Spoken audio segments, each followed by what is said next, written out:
அதுபோல நகர்நில மையங்கள், வின்பாஸ்ட் மின் உற்பத்தி நிலையம், நியோ டைடல் பார்க், கடல்சார் நம்முடைய கடல் நீரை நன்னீராக மாற்றக்கூடிய திட்டம், பசுமை ஹைட்ரஜன் என்று எத்தனையோ திட்டங்களை நம்முடைய தொகுதிக்கு கொண்டு வந்திருக்கிறோம். அதுபோல நம்முடைய தூத்துக்குடி மாவட்டத்தில் பல்வேறு சூரிய மின் உற்பத்தி நிறுவனங்கள் உருவாக்கப்பட்டுள்ளது. நம்முடைய நகர பகுதியில் காலையில பார்த்தா தெரியும், நம்முடைய பிள்ளைங்க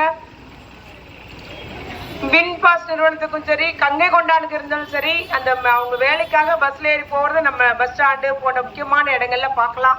அந்த அளவுக்கு ஒரு தொழில் வளர்ச்சி ஏற்பட்டிருக்குது, பொருளாதார வளர்ச்சி ஏற்பட்டிருக்குது, தனிநபர் வருமானம் அதிகரிச்சிருக்குது, கல்வியில சிறந்து விளங்குகிறோம், மின்னணு உற்பத்தியில மின்னணு பொருள் ஏற்றுமதியில சிறந்து விளங்குகிறோம், சூரிய மின் உற்பத்தியில 2வது இடமாக இருக்கிறோம், ஜவுளி உற்பத்தியில முதல் இடமா வந்திருக்கிறோம். இப்படி தமிழ்நாடு இன்னைக்கு இந்தியாவில் முதன்மை மாநிலமாக இருக்கிறது. ஆனால் ஒன்றிய பாஜக அரசு நமக்கு நிதி ஒதுக்கதை நிறுத்திட்டாங்க. கல்வி நிதி இன்னும் வரைக்கும் தரல.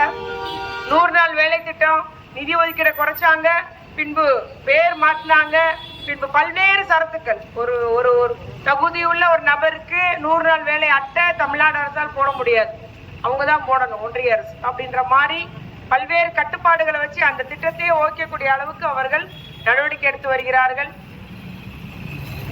ஆகவே இந்த நம்முடைய முதலமைச்சர் சொன்னது போல இந்த தேர்தல் டெல்லி அணியா தமிழ்நாடு அணியா என்பதுதான் இந்த தேர்தல்.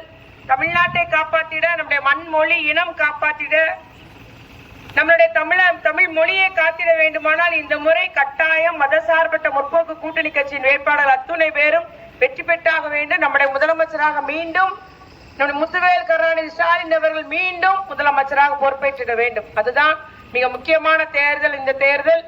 ஆகவே நீங்கள் சிந்தித்து வாக்களியுங்கள். உங்களுக்காக நம்முடைய முதலமைச்சர் எப்படி 5 ஆண்டு காலம் பணியாற்றினாரோ அதுபோல உங்களுக்காக பணி செய்கிறவள் நான் என்பதை நீங்கள் அறிவீர்கள். தொடர்ந்து பல்வேறு நலத்திட்டங்களை நம்ம பகுதிக்கு பெற்று தந்திட, உங்களுக்காக பணியாற்றிட மீண்டும் ஒரு வாய்ப்பு தாருங்கள். மறவாமல் உதயசூரியன் நிலத்தில் உங்களுடைய பொன்னான வாக்குகளை தாருங்கள் தாருங்கள் உங்களை எல்லாம் அன்போடு பண்போடு கேட்டுக்கொள்கிறேன். மறவாதீர் உதயசூரியன். நன்றி.